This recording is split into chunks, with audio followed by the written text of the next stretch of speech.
أعوذ بالله السميع العليم من الشيطان الرجيم من حمزه ونفخه ونفسه 20واں پارہ سورہ القصص آیات شریفہ 5 اور اس کے بعد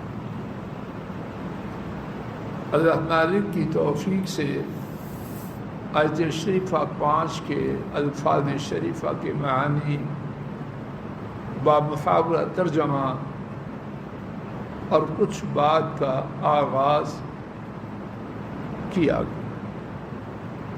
آئیے میرے ساتھ آیت شریفہ 5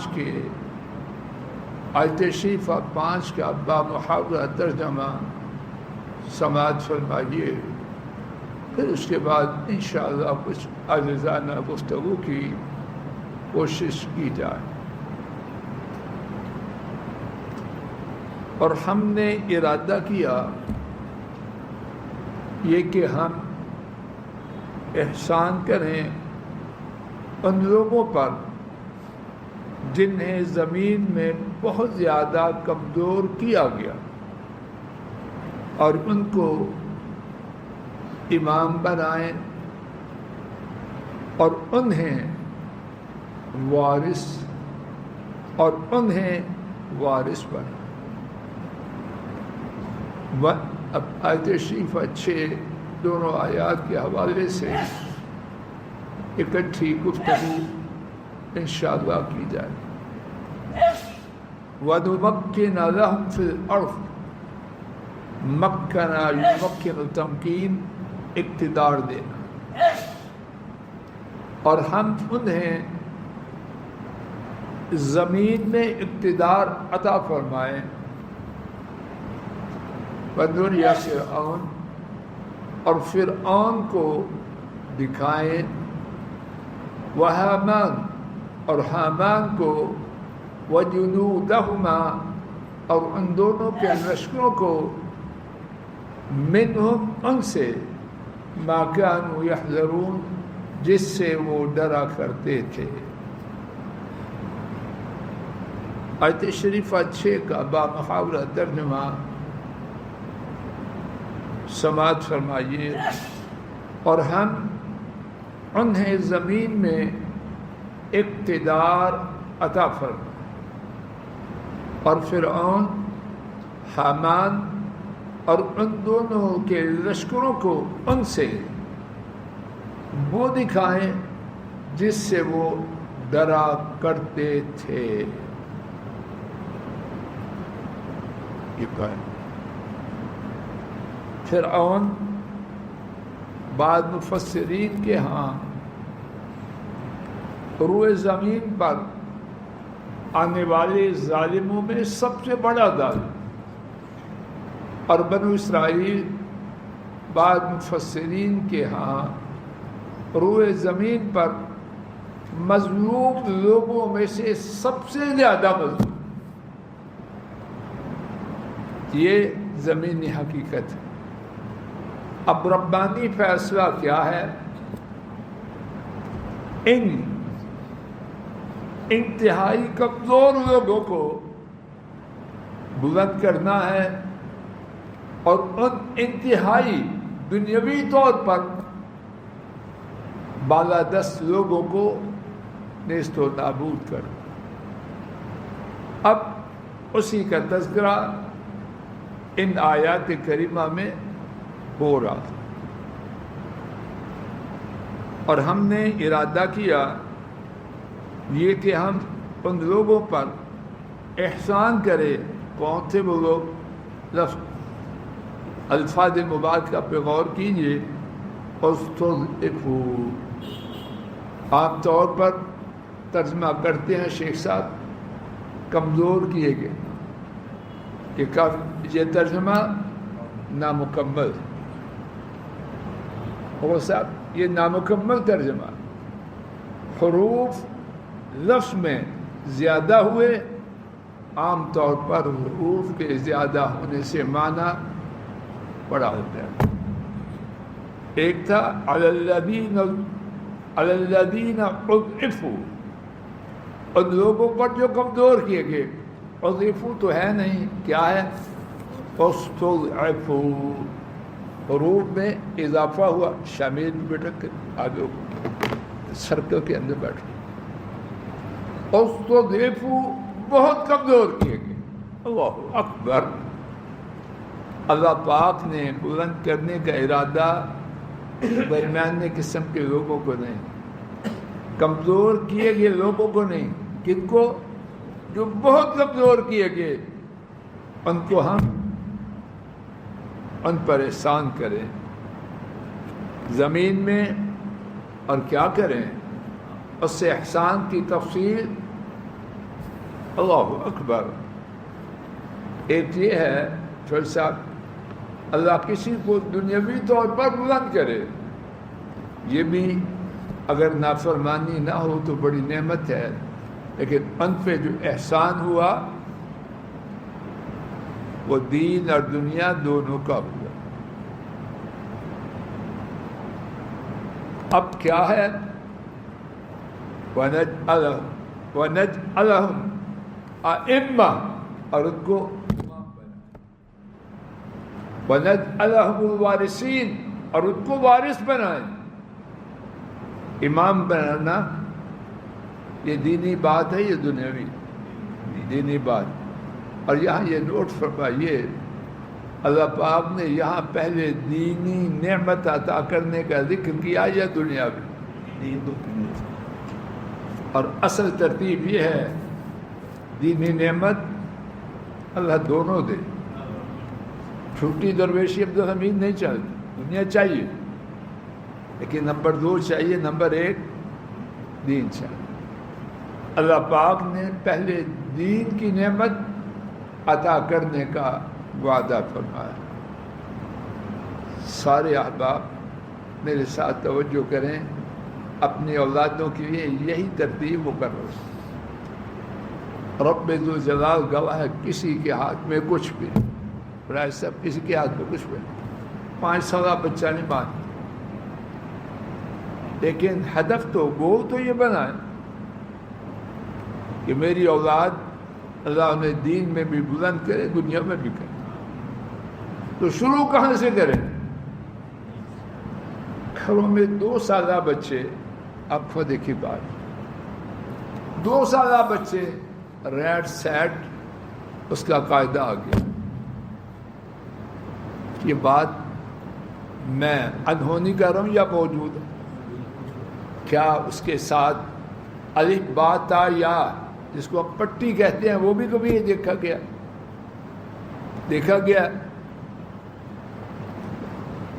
اور پھر کہتے ہیں یا اللہ میری اولاد کو دیکھ بنا. میرا گمان یہ ہے محمد صاحب، اولاد بڑی سیانی ہے، باقی معاملات میں سیانی ہو نہ ہو، ماں باپ کو سمجھنے میں بڑی سیانی. باپ دین دین دین اس کی بات کرتا رہے اور بچہ یاد کرے جب سے اس کو ہوش ہے کہ باپ ریڈ سیٹ کیٹ کے چکر سے نکلا ہے. تو میں جو بولتا ہوں، جو ڈرامہ کرتا ہوں، اگر اس کا اثر کچھ ہے تو جو بچے میری اپنی آنکھوں سے مجھے دیکھتے ہیں اس کا کوئی اثر. آنکھوں کا اثر کانوں سے زیادہ. کیوں کر صاحب؟ خاموش اثر اور زوردار اثر. بچہ یاد کرے جب سے اس کو ہوش ہے کہ میری ابتدا کس سے کی گئی، الف با تا سے، یسرنا القرآن سے، یا کیمبرج کا جی قاعدہ لاؤ، آکسفورڈ کا لا کے ٹھیک ہے لاؤ، شیکسپیئر سے زیادہ اس کو انگریزی سکھا دو، لیکن نمبر 2 ہے نمبر 1. وَنَجْعَلَهُمْ أَئِمَّةً، اور ہم ان کو امام بنائیں. وَنَجْعَلَهُمْ مِنَ الْوَارِثِينَ، وَنَجْعَلَهُمْ الْوَارِثِينَ، اور ان کو وارث بناؤ. یعنی اللہ بہتر جانے جو انبیاء گزرے، بنو اسرائیل میں بڑے انبیاء آئے، ہم انہیں ان کا جانشین بنا دیں. اور بس یہی نہیں، وَنُمَكِّنَ لَهُمْ فِي الْأَرْضِ، اور ان کو زمین میں اقتدار دے. یہاں نوٹ فرمائیے، اقتدار، چھوٹی درویشی بیکار، بیکار. اقتدار کا ملنا اگر وہ اللہ کے دین کے تابع ہو بہت بڑی نعمت ہے. تھو تھو نہ کرتے رہے. ہر اقتدار برا نہیں. سلیمان علیہ السلام کو اللہ نے اقتدار دیا. حضرت ابراہیم علیہ السلام نے اللہ پاک نے بادشاہت کو جاری کیا، انبیاء بنائے، کتابیں نازل کی، اور ساتھ بادشاہت بھی عطا کی. بادشاہت نعمت ہے. کب؟ جب دین کے تابع ہو. اگر نہیں تو نہ ہونا بہتر. لیکن سرے سے بادشاہ سے نفرت کرنا اس کی مرضی ہے. قرآن و سنت سے یہ بات معلوم نہیں. واضح ہوگی بات. اب اللہ پاک بادشاہت عطا کرنے کا جو احسان ذکر کرے ہیں، یہ نعمت ہے یا عذاب؟ نعمت ہے ذکر. ہاں، اب اس کے بعد بادشاہت پانے والا وہ اسے اپنی کرتوتوں کی وجہ سے عذاب بنا لے یا اپنی نیک کوششوں کی وجہ سے رب العالمین کی نعمت بنے. وَذُرِّيَ فِرْعَوْنَ وَهَامَانَ وَجُنُودَهُمَا مِنْهُمْ مَا كَانُوا يَحْذَرُونَ. اللہ پاک بڑے طاقتور. بنو اسرائیل کو عطا کرنے کا اپنا ارادہ اس کو ظاہر دیا، دینی اور دنیاوی دونوں اعتبار سے بلند کرنے کے ارادے کا اظہار کیا. اور ساتھ کیا فرمائے؟ اور ہم فرعون، حامان اور ان دونوں کے لشکروں کو وہ دکھائیں جس سے وہ ڈرا کرتے تھے. اگر یہ اللہ پاک نہ بھی فرماتے تو دیکھا جانا تھا کہ نہ دیکھا. لیکن اللہ پاک نے ان مغروروں کے غرور کو توڑنے کا ذکر کرتے ہوئے خصوصاً ذکر کیا. اس میں ان کے لیے اس وقت سمجھ تھا میں رب العالمین یہ کر رہا ہوں، اگر کچھ توڑ کر سکتے ہو کر کے. نہ کوئی کر سکتا ہے نہ کسی نے.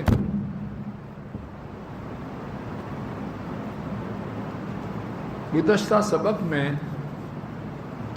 اللہ کریم کی توفیق سے ظلم کی مذمت کے بارے میں ہم احادیث شریفہ سن رہے ہیں. ابھی آیت کریمہ کی طرف منتقل ہونے سے پہلے دو احادیث اور ایک حدیث کے ساتھ آیت کریمہ کو بھی سن لیں. امام بخاری اور امام مسلم نے سیدنا ابو ہریرہ رضی اللہ عنہ سے روایت کی، نبی رحمت صلی اللہ علیہ وسلم نے فرمایا ان اللہ لا یبلی الظالم حتی اذا اخذہ لم یفلت. بے شک اللہ تعالی یقیناً ظالم کو مہلت دے. یقیناً اللہ تعالی ظالم کو مہلت دیتے ہیں یہاں تک کہ جب وہ اس کو پکڑتے ہیں تو پھر اس کو چھوڑ دے.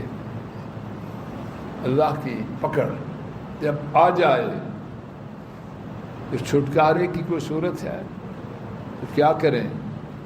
ایک بہت بڑا دھوکہ جو ظالم لوگ اپنے ہاں پالتے رہتے ہیں، کچھ بھی نہیں ہوا، ہم نے نہ کچھ کیا نہ اللہ نے کچھ کیا.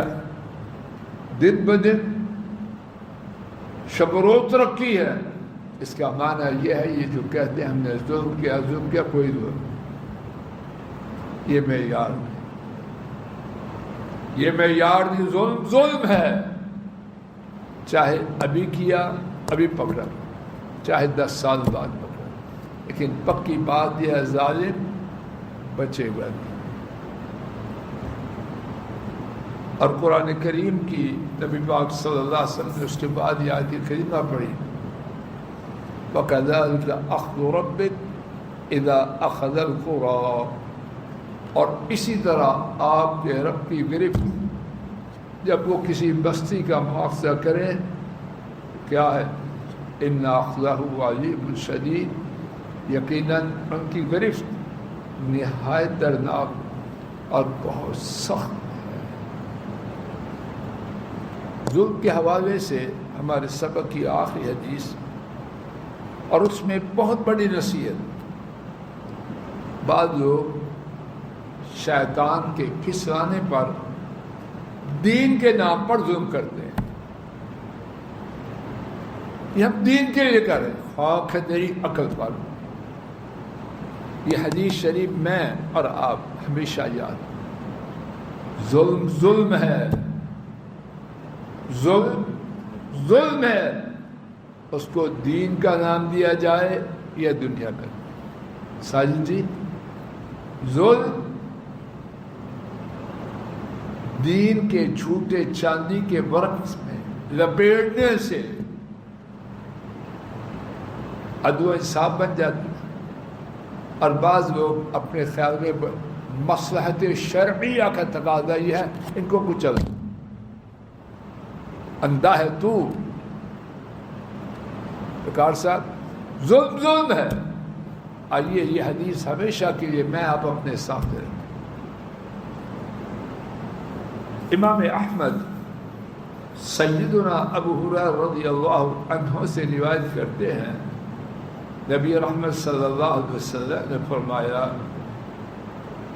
اتقوا دعوت المظلوم ولو كان فاجرا۔ اللہ، مظلوم کی بد دعا سے بچو اگرچہ تو فاجر بہت برا شخص، کیا کرنا، بدماش، گندا ہو، گندا بھی ہے تو ظلم کرنا جائز، اور تو دین والوں کی آگے کھینچ رہا ہے اور مصلحت شرعی کا نام دے رہا ہے، تیرا بچاؤ کیسے ہو؟ اور یہ ظلم بہت ہو رہا ہے، دین کے نام پر دین والوں کو تنگ کر رہے ہیں اور نام دیتے ہیں مصلحت شرعیہ، موٹے موٹے ناموں سے ظلم عدل و انصاف بچ جاؤ، ظلم ہے۔ اب دیکھیے قاعدہ مبارکہ کیا ہے، مظلوم کی بد دعا سے بچو اگرچہ وہ فاجر ہو۔ اس کے بعد کیا ہوگا، فَفُجُورُهُ عَلَىٰ نَفْسِهِ، تیرا اس کے فاجر ہونے سے کیا تعلق، اس کا فاجر ہونا اس کی جان پر ہے، تیرا معاملہ تیرے ساتھ، تو نے ظلم کیا کہ نہیں کیا، کیا تیری خیر کوئی نہیں۔ اس کا بے حیا ہونا، بدکار ہونا، بدماش ہونا تیرے ظلم کو جائز قرار، تو کیا کر رہا ہے، دین کے نام پر دینداروں کو تنگ کر رہا ہے، اور کہتا ہے جی مصلحت شرعیہ ہے، خاک ہے تیری عقل پر۔ آج کے شریفہ